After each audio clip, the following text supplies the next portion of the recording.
আচ্ছা, আপনাদের কাছে মানে ভদ্র সমাজের কাছে বিয়েটা কি? একটা মেয়েকে আজীবন যৌনদাস হিসাবে ব্যবহার করার বৈধ লাইসেন্স। জলের কথায় খানিকটা স্তব্ধ হয়ে যায় ইন্সপেক্টর উপমা। 6 বছরের কেরিয়ার সে কখনো এমন অস্বাভাবিক আচরণের কোনো নারী খুনিকে দেখেনি। আসামির কথাবার্তা, চালচলন, আচার আচরণ সবই মাত্রাতিরিক্ত অস্বাভাবিক।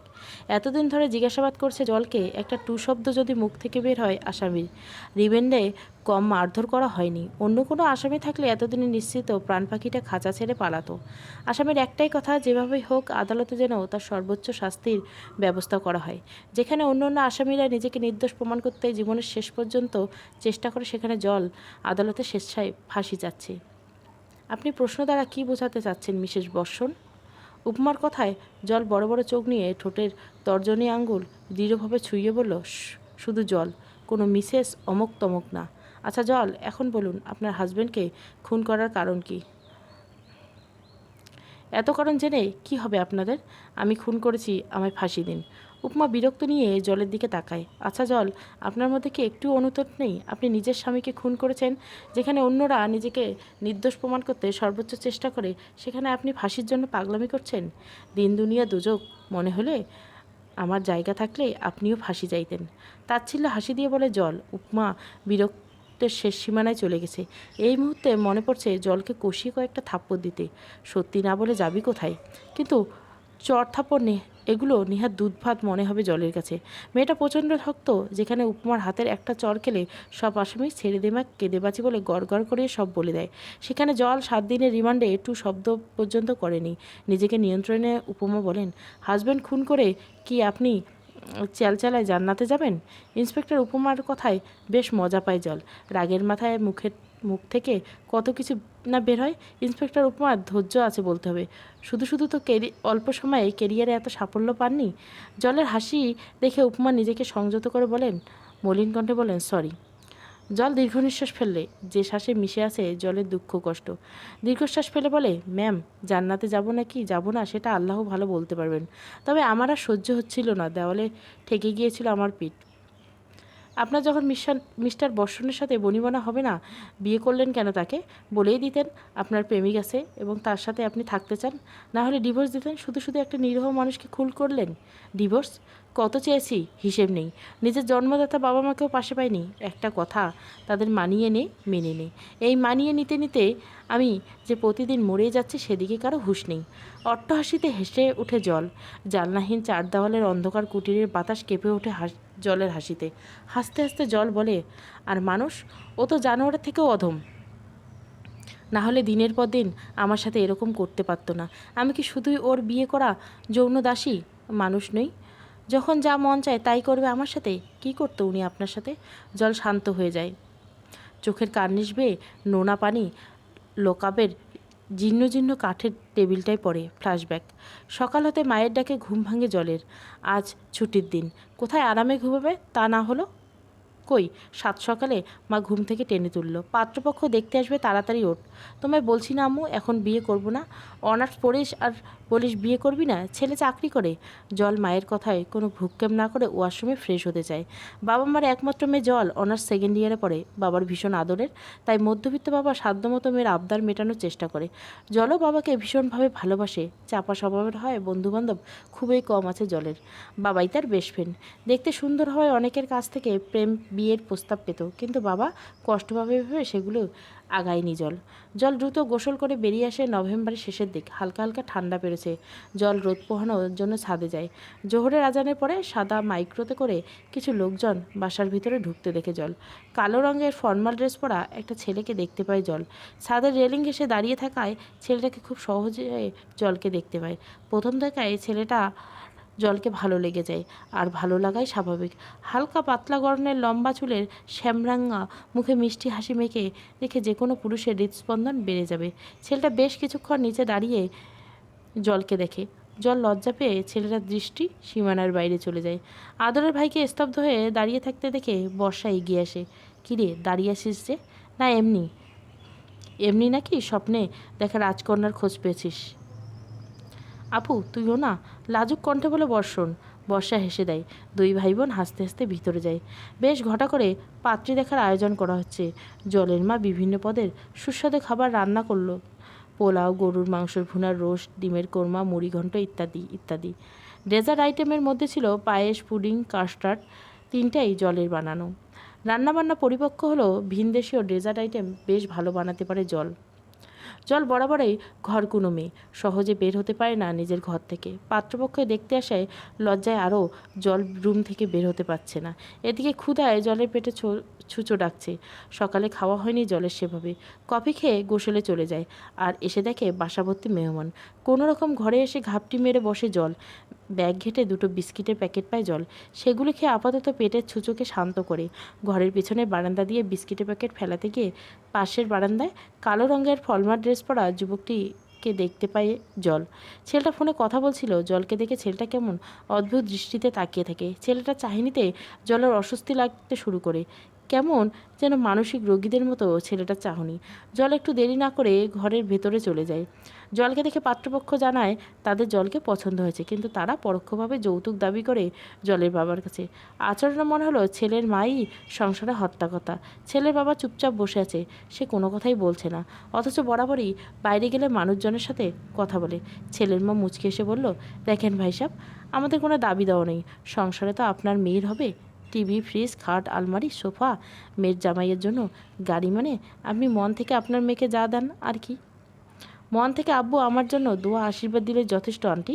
আপনার মতো এত জিনিস আমার আব্বুর কাছ থেকে চাওয়ার নেই।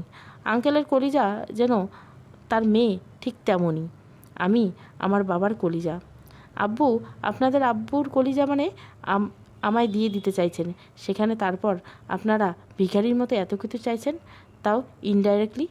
জলের এহেন কথায় মহিলার আগে ক্ষেপে ফেটে ওঠেন। ছেলের হাত ধরে হিড়হিড় করে টানতে টানতে ছেলেকে নিয়ে বেরিয়ে যান। যাওয়ার সময় ছেলেটা জলের দিকে অদ্ভুত এক অসহায় দৃষ্টি নিয়ে তাকিয়ে থাকেন। মা ছেলের পেছন পেছন, বাবা মাও বেরিয়ে যায়। সেদিনে জলের পরিবারের সঙ্গে খুব ঝামেলা হয়। কোনো মেয়ের পরিবার সরকারি চাকরিজীবী ছেলে হাতছাড়া করতে চায় না। থাকুক তাদের দাবি দেওয়া, সাধ্যমতো জলের বাবা সেগুলো পূরণ করার চেষ্টা করবে। সেদিন রাতে জল অভিমান করে না খেয়ে ঘুমিয়ে পড়ে। ক্লাসের জন্য বের হচ্ছিল, সদর দরজা খুলতে মা ছেলেকে দেখে অবাক হয়ে যায় জল। এদিকে সেদিন এভাবে রেগেমেগে বের হয়ে গেল মহিলা, আজ সকাল সকাল ছেলেকে নিয়ে মহিলা হাজির। অবাক করার ব্যাপার। জল ভদ্রতার খাতিরে মহিলাকে সালাম দেয়। আসসালামু আলাইকুম আন্টি, কেমন আছেন? ওয়ালাইকুম সালাম, ভালো আছি মা, তুমি কেমন আছো? জলকে মা সম্বোধন করায় জলের মনে সন্দেহের সৃষ্টি হয়। মহিলার আচার আচরণ মোটেও সুবিধার লাগছে না জলের। তোমার বাবা কোথায়? জি আব্বু বাসায় আছেন। কিছু দরকার? জরুরি দরকার। তাহলে দাঁড়িয়ে আছেন কেন? ভিতরে আসুন। বর্ষণ আর ওর মা ভেতরে ঢোকে। জলের মাকে ডাক দেয়। জলের মা এলে জল ক্লাসের উদ্দেশ্যে বের হতে দিলেই পিছন থেকে মহিলা বলেন, কোথায় যাও? ক্যাম্পাসে আন্টি, ক্লাস আছে। খুব ইম্পর্টেন্ট ক্লাস? জি আন্টি। আচ্ছা তাহলে যাও, সাবধানে যাও। জল কিছু না বলে বেরিয়ে যায়। জলের মা জলের বাবাকে ঘর থেকে ডেকে নিয়ে রান্নাঘরে যান নাস্তা বানানোর জন্য। জলের বাবা বর্ষণের মা আর বর্ষণকে বসার অনুরোধ করেন। আমি আন্তরিকভাবে দুঃখিত সেদিন আমার মেয়ের ব্যবহারের জন্য। না না ঠিক আছে, ও তো ভুল কিছু বলেনি। জলের বাবার কথার জবাবে বলেন বর্ষণের মা। জলের মা নাস্তা নিয়ে আসেন। বর্ষণের মা জলের মাকে বসার অনুরোধ করেন। আপু বসুন, কথা আছে। জলের মা জলের বাবার পাশে বসেন। সেদিন একটু ভুল বোঝাবুঝির জন্য আমরা সাধারণ কথায় ক্ষিপ্ত হয়ে বেরিয়ে গেছি। প্রথমে তার জন্য আন্তরিকভাবে ক্ষমা চাচ্ছি। মহিলার আকস্মিক কথার মানে খুঁজে পায় না জলের বাবা মা। বর্ষণের মা কিঞ্চিৎ হাসেন। আমরা এতদিন ভেবে দেখলাম যে আপনাদের মেয়ে আমার ছেলের জন্য যোগ্য, তাই আমরা সরাসরি বিয়ের প্রস্তাব নিয়ে এসেছি। জলের বাবা মা কী বলবে ভেবে পান না। অবাক দৃষ্টিতে একে অপরের দিকে তাকান। মহিলা আবার হেসে বলেন, ভাইজান, আমাদের কোনো দাবি দেওয়া নেই। আপনারা আপনার মেয়েকে দিলেই আমরা ধন্য হব। আপনি কী ভেবে চিনতে বলেছেন? জলের বাবা প্রশ্ন ছুড়ে মারেন। মহিলা মুচকি হাসে।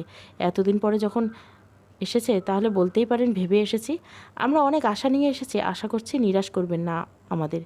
দেখেন, সংসারটা তো আমি আপনি কেউ করব না, করবে আপনাদের ছেলে আর আমাদের মেয়ে।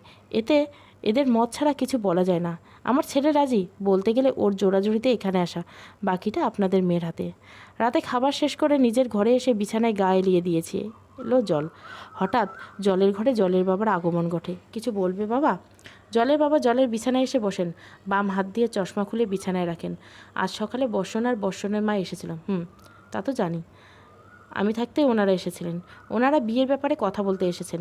দরকার নেই, তুমি আমায় দিবে তাদের কাছে আবার কারি কারি জিনিস দিবে? দুনিয়ায় তো আর ছেলের অভাব পড়েনি। তাদের কোনো দাবি দেওয়া নেই, তারা শুধু তোকে চাইছে। তোর কি মত? তোমরা যা ভালো বুঝো তাইই করো। নিজের থেকে বেশি বিশ্বাস আমি তোমাদের করি। তোমরা যদি ভাবো ওইখানে আমি ভালো থাকবো, তাহলে আমার কোনো আপত্তি নেই। খোঁজখবর নিয়ে তো দেখেছি ছেলে ফ্যামিলি ভালো, তাহলে হ্যাঁ বলে দিলাম। জল সম্মতিসূচক মাথা নাড়ালো। জলের বাবা ওর ঘর থেকে বেরিয়ে যায়। জল বাবা মায়ের একমাত্র সন্তান, বর্ষণ ওর বাবা মায়ের একমাত্র ছেলে। বেশ ঘটা করে বড় পরিসরে বিয়ের আয়োজন করা হলো। কোনো কিছুর কমতি ছিল না। বিয়ের এত আয়োজনের মধ্যে 5টা মেয়ের মতোই জলেরও মনে জমছিল হাজার কল্পনা। যে পরিবারে যাচ্ছে সে পরিবারের মানুষ আদৌ কেমন হবে?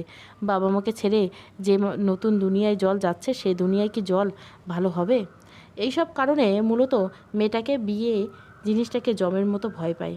সব ছেলেরাই শ্বশুরবাড়ি এসে জামাই আদর পায়, মেয়েদের ক্ষেত্রে বিষয়টা পুরো উল্টো। বাংলাদেশের 99% মেয়েরাই শ্বশুরবাড়িতে দিনরাত খেটেও শ্বশুরবাড়ির সদস্যর মন পায় না।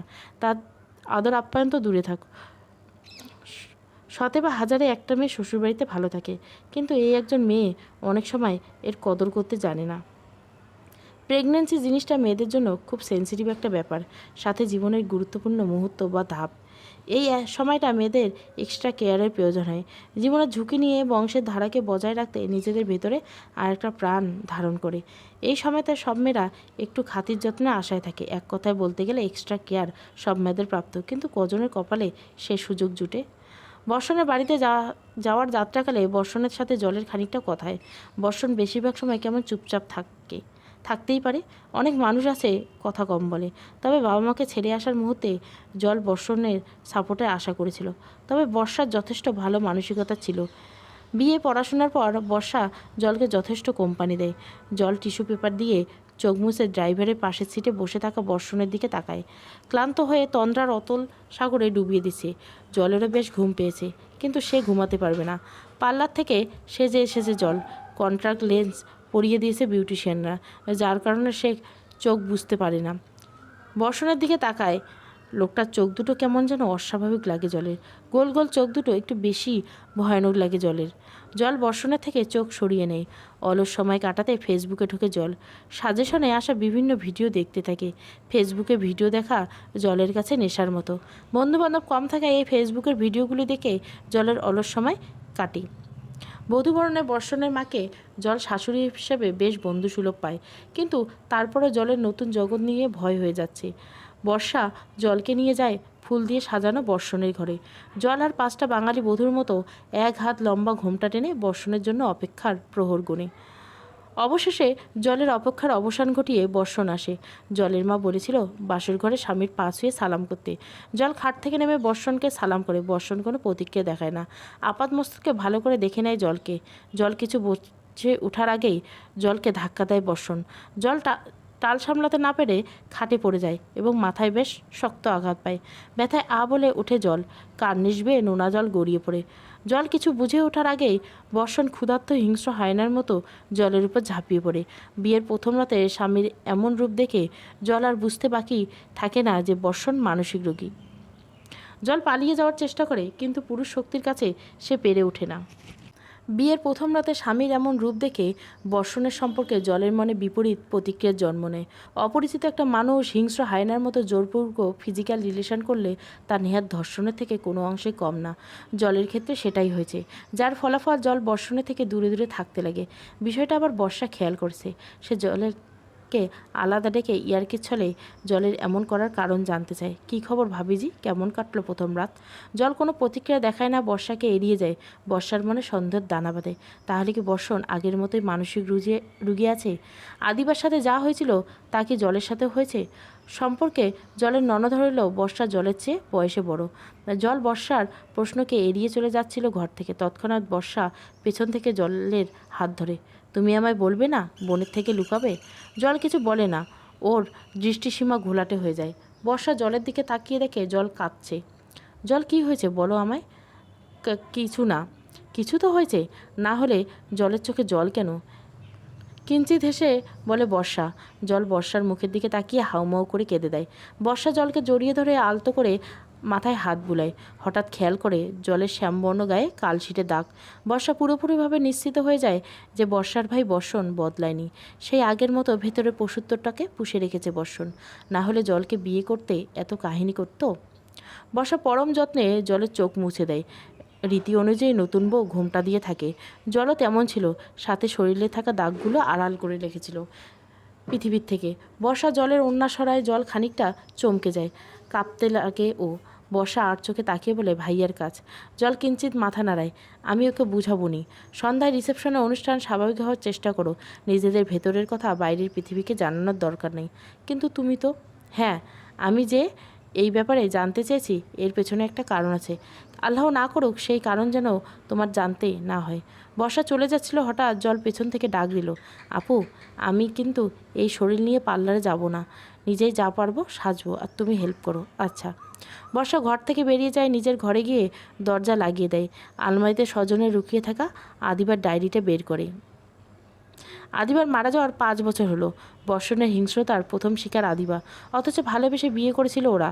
আদিবাও জলের মতো শান্ত স্বভাবের ছিল। বর্ষণের হিংস্রতার বাইরে কাকপক্ষিত টের পায়নি। আদিবা যখন 4 মাসে অন্তঃসত্ত্বা, তখন প্রকাশ পায় বর্ষণের হিংস্রতা। ফিজিক্যাল রিলেশনে বাধা দেওয়ায় সেদিন আদিবাকে বর্ষণ খুব মারে। মারার এক পর্যায়ে আদিবার পিঠে লাথি দেয় বর্ষণ। ব্যথায় চিৎকার করে ওঠে আদিবা। এইদিকে বাড়ির সব কিছুই হয়েছিল। বর্ষণের মা চাইলে আদিবাকে বাঁচাতে পারতেন, কিন্তু তিনি তা করেননি। উল্টো ছেলেকে প্রশ্রয় দেন। আদিবার হাত মুখ বেঁধে মা ছেলে স্টোর রুমে আটকে রাখে। সেখানে আদিবা মারা যায়। বর্ষণের বাবাকে বর্ষণের মা এক প্রকার দমিয়ে রাখেন। কথায় বলে না, যে সংসারে মেয়ে মানুষ সব কিছু হত্যাকর্তা, সে সংসার কখনো সুখের হয় না। বর্ষা হাড়ে হাড়ে কথাটা টের পায়। ছোট থাকায় বর্ষা তখন বুঝতে পারেনি বর্ষণ আসলে নেক্রোফিলিয়া রোগে আক্রান্ত। না হলে মৃত আদিবার সাথে এমন করতে পারতো না। নিজ চোখে ভাইয়ের নোংরামি দেখেছে বর্ষা।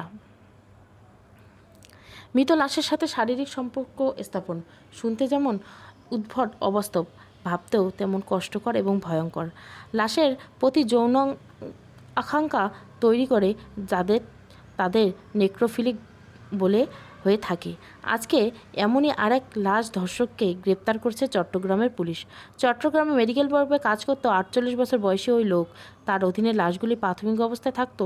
তখন অল্প বয়সী নারী লাশ দেখে বিকৃত কাজে লিপ্ত হতো। সম্প্রতি দুটি স্বাভাবিক নারী লাশের ফরেনসিক রিপোর্টে ধর্ষণের আলামত পাওয়া গেল। সেটা পরীক্ষা করতে গিয়ে ওই ব্যক্তির আভাস পাওয়া যায়। তদন্তে ধরা খেয়ে বসে মর্গের এই কর্মী। বছর 2 আগে এই টপিকে আলোচনা করেছিলাম। তখন অনেকের মনে হয়েছিল এটা কি আদৌ সম্ভব, হলেও আমাদের দেশে নেই বোধহয়। কিন্তু কয়েক মাস পরে ধরা খায় সোহরাওয়ার্দী মেডিকেল মর্গের এক নেক্রোফিলিক কর্মী। জবানবন্দিতে স্বীকার করেছে তিনি 3 বছরে 1000+ নারী লাশ ধর্ষণ করেছিল। আজকে আবার ধরা খেল চট্টগ্রাম মেডিকেল মর্গের কর্মী। নেক্রোফিলিকরা শিকারের খোঁজে মর্গের ভিড় জমায় নাকি মর্গে নারীদেহ সহজলভ্যতায় ধীরে ধীরে নেক্রোফিলিক হয়ে ওঠে, বিষয়টা সাইকোলজিক্যাল। কিন্তু এটা একদম পরিষ্কার, নেক্রোফিলিয়া আক্রান্ত ঠান্ডা মাথায় ক্রিমিনালরা এখন কোনো বিচ্ছিন্ন থ্রিলার কাহিনীর ভেতর সীমাবদ্ধ নেই। চারপাশে অসংখ্য ঘটেছে। ধরা খাওয়ার আগ পর্যন্ত যা সব অজানা থেকে যায়। লাশ বলেই কি এসব নিয়ে কর্তৃপক্ষের কোনো মাথা ব্যথা নেই? কিছু অমানবিক নিয়ম নিয়ে কাউকে কোনো প্রশ্ন করতে দেখি না। কোনো মানবাধিকার কর্মী, নারী অধিকার কর্মীদের মাথা ব্যথাও দেখি না। নারী লাশের ডোম কেন ছেলে হতে যাবে? লাশ বলে কি তাদের আর কোনো পর্দা নেই? মহিলা ওয়ার্ডে থাকে মহিলা নার্স দিয়ে করিডোর ভরপুর থাকে। মহিলা ডোম কেন রাখা হয় না? উপযুক্ত বেতন দিলে অবশ্যই পাওয়া যাবে। ডোম না পেলে নারী লাশ কেন মহিলা কর্মীদের হেফাজতে রাখা হয় না? মরে গেলে বলে কি পরিচয় শুধু লাশ? কর্তৃপক্ষের কাছে লাশ হতে পারে, অনেকের কাছে তখনও রক্তে মাংসের উপভোগ্য নারী। প্রশ্নহীন, ঝামেলাহীন, বিনামূল্যে পাওয়া বিকৃত খাইশ পেটানোর বস্তু। মৃত্যুর পর এভাবে নিরাপত্তাহীন নারীদেহ রাখা বর্বর, জঘন্যতম অন্যায়। নিজের ভাইয়ের সম্পর্কে এসব জানার পর চরম ঘৃণা আর বিদ্বেষ বর্ষার মনে জন্ম নেয়। মাকে বর্ষা কত বোঝায় বর্ষণকে সাইকিয়াট্রিস্ট দেখাতে, কিন্তু কে শুনে কার কথা? তার একটাই কথা, ছেলে মানুষ। অথচ আজ ছেলে মানুষ বলে ভুল শুধরে না নিলে কাল ছেলে মানুষ হবে না, এই কথা কয়জন ভাবে না দেখে সমাজে আজ এত অধপতন। জলকে নিয়ে বর্ষার ভীষণ ভয় হয়। বর্ষার মনে হয় জলকে বর্ষণের অতীত সম্পর্কে জানানো দরকার, কিন্তু জল কি মেনে নিবে? কিন্তু জানায় নোর খুব প্রয়োজন। একটা মানুষের অতীত তার নির্ভর করে ভবিষ্যৎ। কড়া নাড়ার আওয়াজে বর্ষণের ধ্যান ভাঙে। মা ডাকছে। বর্ষা গিয়ে দরজা খুলে, কিরে দরজা আটকে বসে আছিস কেন? মাথা ধরছে, বাসাভর্তি মেহমান, তাই দরজা লাগিয়ে শুয়েছিলাম। পার্লারে যাবি না জলকে নিয়ে? ও পার্লারে যাবে না বললো। পার্লারে? আমি ওকে সাজিয়ে দেবনি। ভালো করে সাজিয়ে দিস, আমি গেলাম। বর্ষণের মা বেরিয়ে যায়। বর্ষা দীর্ঘশ্বাস ফেলে। মায়েরা নাকি মমতাময়ী হয়, অথচ বর্ষার চোখে বর্ষার মা পিশাচিনী, মা নামের কলঙ্ক। বর্তমান ফ্যামিলিতে এমন একটা জিনিস যেখানে সবাই আমাদের ভালো চায়, কিন্তু তারা কেউ বুঝে না, জানার চেষ্টা করে না কোথায় আছে আমাদের ভালো থাকা। জলের ক্ষেত্রে ঠিক এমনটাই হয়েছে। টাকাটাই কি সব? টাকা কি এনে দিলে পারে সুখ শান্তি ভালো থাকা? প্রতিদিন রাতে বর্ষণের নির্যাতন আর জলের সহ্য হচ্ছে না। রাতের বেলা বেডরুমটা জলের কাছে একটুকু নরক ছাড়া কিছুই নয়। সকাল সকাল দরজায় করার আওয়াজ শুনে দরজা খুলে নিজের মেয়েকে দেখতে পেয়ে যায় জলের মা। মেয়ের চোখে মুখে তীব্র আতঙ্ক আর ভয়। তুই হঠাৎ করে? বর্ষণ কই? জল কোনো কথা বলে না, নিজের ঘরে গিয়ে ঠাস করে দরজা লাগিয়ে দেয়। মেয়ের এমন অস্বাভাবিক আচরণে চিন্তিত হয়ে পড়েন জলের মা। হঠাৎ করে কী এমন হলো? কেনই বা এমন অস্বাভাবিক আচরণ করছে? মেয়ের ঘরের দরজা নাড়তে থাকেন জলের মা। জলের বাবা ডায়াবেটিস রোগী, সকালে হাঁটতে গেছেন, শ্বশুর বাড়ি থেকে এসে এভাবে ঢুকে মেয়ের দরজা লাগিয়ে দেওয়াটা স্বাভাবিকভাবে মেনে নিতে পারেন না জলের মা। দরজায় কড়া নাড়তে থাকেন, কিন্তু জল দরজা খোলে না। অনেকক্ষণ কড়া নাড়ার পর দরজা খোলে। কান্না করা চোখ মুখ ফুলে গেছে। বর্ষণের কাছে কিছু হয়েছে তোর? জল নাক টেনে বলে, ভেতরে আসো। জলের মা ঘরের ভেতরে ঢোকে। জল ঘরের জানলা সব লাগিয়ে দেয়। কাপড় দিয়ে আড়াল করে রাখা শরীরের নির্যাতনের কালো দাগগুলো উন্মুক্ত করে মায়ের সামনে। শ্যামবর্ণ গায়ের অসংখ্য দাগ, পেটে বা পাশটায় অসংখ্য সিগারেট পোড়ার দাগ, ডান পাশটায় বিরাট আঁচড়ের দাগ, রক্ত জমাট বেঁধে কালো হয়ে আছে। এরপর আমার জিজ্ঞাসা করবে আমি কেন কাঁদছি? জলের মা উঠে জলকে কষিয়ে চড় মারেন। চড় খেয়ে জল মায়ের দিকে অশ্রুসিক্ত চোখে তাকায়। লজ্জা করে না মাকে এসব দেখাতে? এই শিক্ষা দিয়েছি তোকে, নির্লজ্জ কোথাকার! মায়ের কাছে নিজের উপর চলা নির্যাতনের কথা জানানো লজ্জার কথা তাহলে জলের জানা ছিল না। তুমি কি চাও আম্মু? তোমার মেয়ে কি মরে যাক? অশ্রুসিক্ত নয়নে মায়ের দিকে প্রশ্ন ছুঁড়ে মারে জল। জলের মা কড়া গলায় বলেন, নিজেদের মধ্যকার ঘটনা যে মেয়ে সমাজে বলিয়ে বেড়ায় তার মরে যাওয়া শ্রেয়। জল তাচ্ছিল্য হাসি দেয়। ট্রাস্ট মি আম্মু, আত্মহত্যা যদি মহাপাপ না হতো তাহলে আমার লাশই আসতো, আমি আসতাম না। জলের মা তীব্র ঘৃণা নিয়ে মেয়ের থেকে মুখ ফিরিয়ে নেয়। জলের মা বেরিয়ে যায়। যাওয়ার আগে মেয়েকে কড়া করে বলে দেয় যেন এগুলো কাকপক্ষিত টের না পায়। মেয়ে হয়ে জন্মিয়েছ, মানিয়ে নিতে শেখো। জলের মার যাওয়ার পানে দিকে তাকিয়ে দীর্ঘশ্বাস ফেলে। সাদা কাপড় দিয়ে ঢেকে রাখা ড্রেসিং টেবিলটার সামনে যায় জল। কাপড়টা সরিয়ে দেখে আয়নাটায় ঝাপসা, বেশ মোটা স্তরায় ধুলো পড়েছে। হাত দিয়ে আয়নাটা পরিষ্কার করে কামিজ তুলে পেটে সিগারেটের ছ্যাঁকাগুলো আয়নায় দেখতে লাগে। দগদগে ঘা হয়েছে এতে। একটা মানুষ এতটা হিংস্র হয় কিভাবে? স্ত্রীকে শুধু ভোগের বস্তু, সে মানুষ নয়। পুরো জাতটাকে অদ্ভুত। এই জাতের কাছে নারী সবচেয়ে বেশি সুরক্ষিত, আবার এই জাতের কাছে নারী সবচেয়ে বেশি নির্যাতিত। বিয়ের আগে এই জাতটার প্রতি জলের মনে অনেক শ্রদ্ধা ছিল, অথচ আজ এই জাতটার প্রতি জলের মনে তীব্র ঘৃণা। বিয়ের আগে জলের বাবা জলকে আগলে রেখে এখন সে এক জানোয়ারের হাতে তুলে দিয়েছে। তা কি আদৌ জলের বাবা জানতে পারবে? 4টা মাসে জলের পুরো জীবনটাই বদলে গেছে। দিনে বর্ষণ আর 5টা স্বাভাবিক মানুষের মতো থাকে।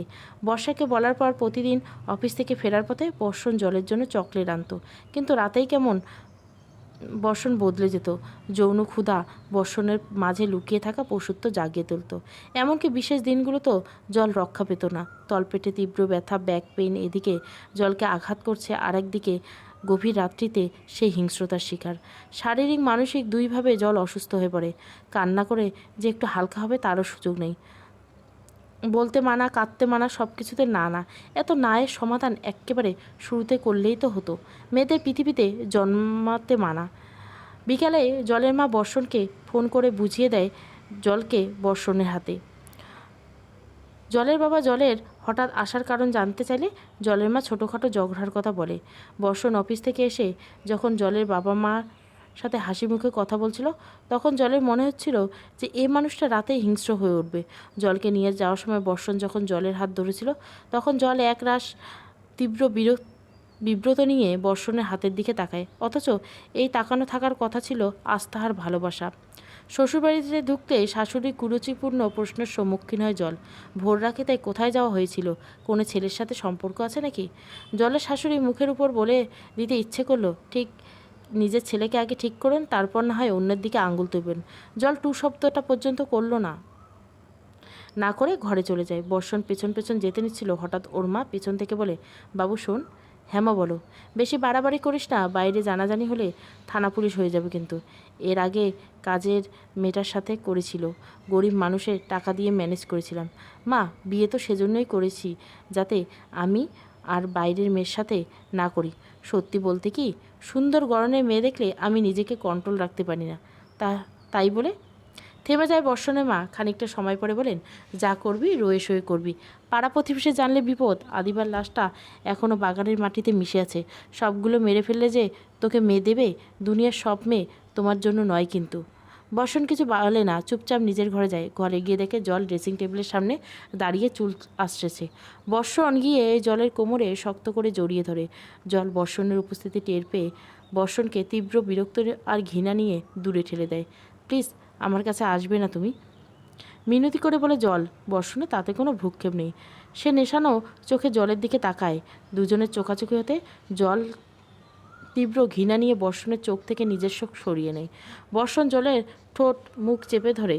জল ব্যথায় কুকড়ে ওঠে। খুব সাহস হয়েছে না? ভোর রাত্রে একা একা বাপের বাড়ি চলে গিয়েছিলি। বাপের বাড়িতেও আসা বাদ দাও। তোমায় বিয়ে করেছি, আমার কথায় তোমায় চলতে হবে। জল কষিয়ে চড় মারে বর্ষণকে। বিয়ে? বিয়ে মানে জানো তুমি আদৌ? একটা মেয়েকে বিয়ে করা মানে পার্মানেন্ট তার লিগালি যৌনদাসী হিসাবে পেয়ে গেছো, দ্যাটস ইট। সে কি মানুষ না? কখনো কি জানতে চেয়েছো আমি কি চাই? প্রথম দিন থেকে নিজের চাহিদাটাকেও তুমি প্রাধান্য দিয়ে এসেছো। সারাদিন তোমার মায়ের ফরমাস কেটে আমি তার চোখে সারাদিন শুয়ে বসে থাকি। শরীর খারাপ হলে বিশ্রামের সুযোগটুকু পাই না আমি, না দিনে না রাতে। দিনে মায়ের ফরমাস খেটে কথা শুনবো, আর রাতে ছেলের চাহিদা। বাপের বাড়িতে গেলাম, ভেবেছিলাম বাবা মাকে পাশে পাবো, কিন্তু সে ভাগ্য আমার কই। মায়ের কথা মেনে নাও, মানিয়ে নাও, আর বাবা জানতেই পারলো না তার মেয়েটা প্রতিদিন একটু একটু করে মারা যাচ্ছে। কথাগুলো বলে এক নিঃশ্বাসে জল কান্নায় ভেঙে পড়ে। বর্ষণ তীব্র বিরক্ত নিয়ে কিছুক্ষণ জলের দিকে তাকিয়ে থাকে। ঘরের দরজা লাগিয়ে এসে জলের চুলের মুঠি ধরে জলকে ধাক্কা দেয়। টাল সামলাতে না পেরে খাটের কোণের সাথে জলের ঠোঁটে আঘাত পায়। মুহূর্তে সেই কাটা স্থান দিয়ে ফিকনি দিয়ে রক্ত ঝরতে লাগে। বর্ষণ আবার জলের চুলের মুঠি ধরে। জল তাল সামলাতে না পেরে উঠে দাঁড়ায়। জলের ঠোঁটের কাটা অংশ ঘষে দিয়ে বলে, একদম ঢং করবি না, মনে রেখিস তুই আমার বিয়ে করা বউ। জলের উপর বর্ষণের বর্বরতা বেড়েই যায়। বর্ষণ বদলি হয়ে ঢাকায় আসার পর লোকে মুখে শুনেছে যে জল যে ঢাকায় মানুষের মধ্যে সামাজিকতা নেই খুব একটা। চার দেওয়ালের ফ্ল্যাটে বসবাস করা মানুষগুলোই নাকি কখনো জানার চেষ্টা করে না দেওয়ালের ওই পাশে কিংবা তাদের পাশের ফ্ল্যাটে মানুষগুলো কেমন আছে। হাতে গোনা কয়েকজন ব্যতিক্রম হয়, লোকমুখে শোনা যায় কথাগুলো সত্যি হয়ে যায়। টাঙ্গাইলে জেলা শহরে কংক্রিটের ছোঁয়া থাকলেও সেখানে জলের প্রকৃতি ছিল। মানুষ না শুনতে পেলেও জলের আত্মচিৎকার প্রকৃতি শুনতে পেত। কিন্তু ঢাকায় তো প্রকৃতিও মৃত। এখানে কে শুনবে জলের চিৎকার? বর্ষণের বর্বরতার কথা মানুষ তো দূরে থাক, ঢাকার কাকপক্ষিতেও টের পায়নি। প্রতিটা রাত জল অসহনীয় যন্ত্রণার মধ্য দিয়ে পার করতে লাগলো। কার কাছে যে সবটা খুলে বলবে তার সুযোগ নেই জলের। সমাজ কি বলবে, লোকে কি বলবে? যেখানে এগুলোর ভয়ে জল নিজের গর্ভধারণে মাও সাড়া দেয় না, আর অন্য মানুষ সাইকোলজি নিয়ে পড়া মেয়েটা নিজেই মানসিকভাবে অসুস্থ হয়ে পড়েছে।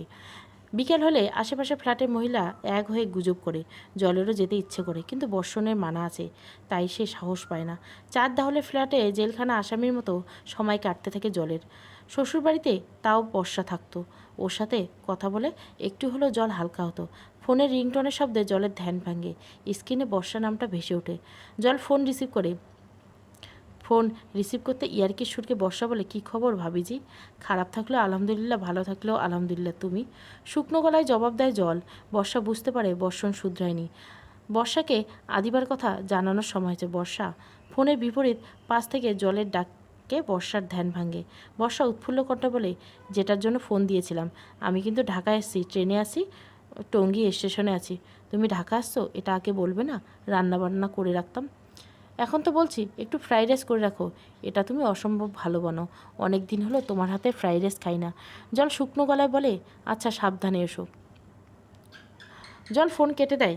ঘরে গাজর ফুলকপি ছাড়া তেমন কোনো সবজি নেই যে ফ্রাইড রাইস দেবে। মুরগি ছিল, তবে কাল রান্না করে ফেলেছে জল। বর্ষণ কি জলের ফোন দেওয়া উচিত? লোকটার কথা ভাবলেও তো জলের ঘেন্না হয়। বিয়ের 1.5 বছরের মতো হয়েছে, এগুলো দিনে বর্ষণের প্রতি জলের বিন্দুমাত্র ভালোবাসা তৈরি হয়নি। ভালোবাসা তো দূরে থাক, যত দিন যাচ্ছে ঘৃণা জন্মাচ্ছে, আর তা গভীর হচ্ছে। কাঁপা কাঁপা হাতে ফোনটা নিয়ে বর্ষণকে ফোন দেয়। হঠাৎ ফোন দিলে যে? বলছি একটা মুরগি, ক্যাপসিকাম, মটরশুঁটির ব্রকলি এনে দিতে পারবে? হঠাৎ এগুলো আনতে বলছে কেন? আমি তো দুপুরে বাইরে খাই। বাসায় নিজের বয়ফ্রেন্ডকে দাওয়াত করে এনে ভালো মন্দ রান্না করে খাওয়াবা নাকি? লোকটার ব্যবহার আর মুখের কথাগুলো ঘৃণ্য। বিয়ের আগে কোনো পুরুষের সংস্পর্শে আসেনি জল, আর বিয়ের পর পরকীয়া।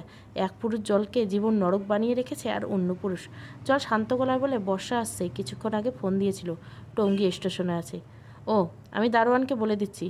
জল ফোনটা কেটে দেয়। ঘরে চিনি গুঁড়া চাল ছিল, সেগুলো ভালোভাবে ধুয়ে সিদ্ধ করে দেয় জল। কিছুক্ষণ পরে কলিং বেলের আওয়াজ জলের কানে আসে। দরজা খুলে দারোয়ান কাকাকে দেখতে পায় জল। দারোয়ান মুচকি হেসে বলে, ভাবি, ভাইয়া এগুলো আইনা দিবার কইল। জি, ধন্যবাদ ভাইয়া। জল বাজারগুলো হাতে নিয়ে মুচকি হেসে দরজা আটকে দেয়। মুরগি কাটতে গিয়ে হঠাৎ জলের মনে একটা বাজে চিন্তা আসে। মুরগিকে যেভাবে কাটছে সেভাবে যদি বর্ষণকে টুকরো টুকরো করে কাটতে পারতো, তাহলে হয়তো জলের মনে জমে থাকা রাগ দুঃখগুলো একটু হলে কমতো। কথায় বলে না, নারীর মস্তিষ্কে নীরবে তৈরি ঘৃণা পুরুষের ছলনার চেয়ে দ্বিগুণ তিক্ত। আর এই জীবনে ঘৃণার একসময় জগৎ সংসার ধ্বংস করার ক্ষমতা রাখে। এজন্য বলা হয়, নারীতেই সৃষ্টি শুরু, নারীতেই সৃষ্টি শেষ। আদিবার ডায়েরিটা সবসময় বর্ষা নিজের কাছে রেখেছে। আদিবাও বেশ ভালো ও শান্ত স্বভাবের ছিল। ভাবি ননদের নাকি কাঠকুড়ালের সম্পর্ক থাকে, কিন্তু আদিবার সাথে বর্ষার ছিল না। দুই বোনের মতো। বর্ষা নিজেকে আর বর্ষণ খুব লাকি মনে করে। স্ত্রী হিসাবে বর্ষণ আদিবা জল দুজনকে ভালো পেয়েছে, কিন্তু কদর করতে পারেনি। আদিবা ভালো ভাবি পেলেও ধরে রাখতে পারেনি বর্ষা। আর জলের কথা এখনও বর্ষার অজানা। ওপরওয়ালা জানেন কপালে কী আছে। ব্যাগ থেকে ডায়েরিটা বের করে আলতো করে হাত বুলায় রাস্তায়। রাস্তায় জ্যাম থাকার কারণে আদিবার পৌঁছাতে বেশ দেরি হয়ে যায়। জল বর্ষার অপেক্ষায় অলস সময় পার করতে লাগে, কিন্তু বর্ষা আসে না। অবশেষে বাধ্য হয়ে জল গোসল করতে যায়। যেই বাথরুমে ঢুকবে সেই সময় দরজার কলিং আওয়াজ। দরজা খুলে বর্ষাকে দেখতে পায় জল। অনেক দিন পর দেখা হওয়া, খুশি হয়ে একে অপরকে জড়িয়ে ধরে বর্ষা। এত দেরি হলো কেন? আর বলো না, রাস্তায় জ্যাম। জার্নি করে মুখখানা শুকিয়ে গেছে একদম, ফ্রেশ হয়ে নাও। বর্ষা ফ্রেশ হয়ে আসে ওয়াশরুমে। জল বর্ষাকে বলে, নাস্তা দিয়ে আর ক্ষুধা নষ্ট করব না, তুমি থাকো, আমি গা ভিজিয়ে আসি। জার্নি করে এসেছো, রেস্ট নাও। জল ওয়াশরুমে শাওয়ার নিতে চলে যায়। আদিবা আর ঘরে যায় না, সোফাতে গা এলিয়ে দেয়। দুপুরে জল আর বর্ষা একসাথে খায়। খাওয়া শেষ করে দুজনে আড্ডায় মেতে ওঠে। আড্ডার ছলে জলকে বর্ষা জিজ্ঞাসা করে, ভাইয়া কি আগের মতোই আসে? বর্ষার কথা শুনে জলের মুখ মলিন হয়ে যায়। হ্যাঁ সূচক মাথা নাড়ায় জল। 1 মিনিট। কথাটা বলে বর্ষা নিজের ঘরে চলে যায়। একটা ডায়েরি হাতে নিয়ে বের হয় বর্ষা। ডায়েরিটাতে জলের হাত দিয়ে বলে, এটা আদিবার ডায়েরি। আশা করি এই ডায়েরিতে তুমি সব প্রশ্নের উত্তর পাবে। আদিবা? ভাইয়ের প্রথম স্ত্রী। বর্ষার মুখের কথাটা তোলার পর জলের পায়ের তলার মাটি সরে যায়। জল নিজেকে সামনে নিয়ে আদিবাকে বলে, তোমার ভাইয়া আগে বিয়ে করেছে, কেউ তো বলনি? ওনার প্রথম স্ত্রী কি ওনার বিকৃত যৌনাচারের জন্য ছেড়ে গেছে? তোমার আন্দাজ করা কারণ সঠিক, কিন্তু যাওয়ার ধারণা ভুল। খুন হয়েছে আদিবা, আর খুনি স্বয়ং আমার পেটের ভাই আর আমার গর্ভধারিণী মা। ছোট থাকায় বুঝতে পারি নাই, কিন্তু বড় হওয়ার পর বুঝেছি আমার ভাই নেক্রোফিলিয়ায় আক্রান্ত। সাইকোলজির স্টুডেন্ট হওয়ায় আশা করছি তুমি বুঝতে পারছ। নেক্রোফিলিয়া অর্থাৎ লাশের সাথে শারীরিক সম্পর্ক স্থাপন। আদিবা মারা যাওয়ার পর আদিবার লাশের সাথে ভাইয়ের সঙ্গম করেছে। থানা পুলিশ হয়নি। মানুষ জানলেই তো। আদিবার শরীর পচন না ধরতে পর্যন্ত আমাদের স্টোর রুমে ছিল আদিবার লাশ। ভাইয়ের যখন মন চাইতো আদিবার লাশের সাথে থেমে যায় বর্ষা। মা ভাইয়ের প্রতি তীব্র ঘেন্না নিয়ে চোখ বন্ধ করে বর্ষা। একটা সময় তো লাশের দুর্গন্ধ ছড়ায়, তখন এর সতর্কতা করার প্রয়োজন ছিল, কিন্তু হয়েছিল আদিবার লাশের সাথে। বাগানে মাটি চাপা দিয়েছিল আম্মু ভাইয়া, শুধু আদিবা না, ভাইয়ের লালসার শিকার হয়েছে আমাদের বাসার ছোট্ট কাজের মেয়েটা। টাকা দিয়ে আম্মু ভাইয়ের বিষয়টিকে ধামাচাপা করে দেয়। একটা মানুষ কীরকম খারাপ হতে পারে তা হয়তো বর্ষণকে না দেখলে জলের জানাই হতো না। বাইরে থেকে আর 5টা মানুষের মতো মানুষ, কিন্তু ভেতরে ভেতরে বদ্ধ উন্মাদ, বিকৃত উন্মাদ। আর এই উন্মাদের শিকার হয় নিরীহ মেয়েরা। এই উন্মাদনা শেষ কোথায়, নাকি এর কোনো শেষ নেই? মা নামের কলঙ্ক। এটা প্রথম পর্ব, দ্বিতীয় পর্ব এবং শেষ পর্ব আসবে। আরেকটা পর্ব হবে, সেটা হচ্ছে দ্বিতীয় পর্ব এবং শেষ পর্ব। ভালো লাগলে অবশ্যই লাইক, শেয়ার এবং সাবস্ক্রাইব করবেন। Thank you for watching.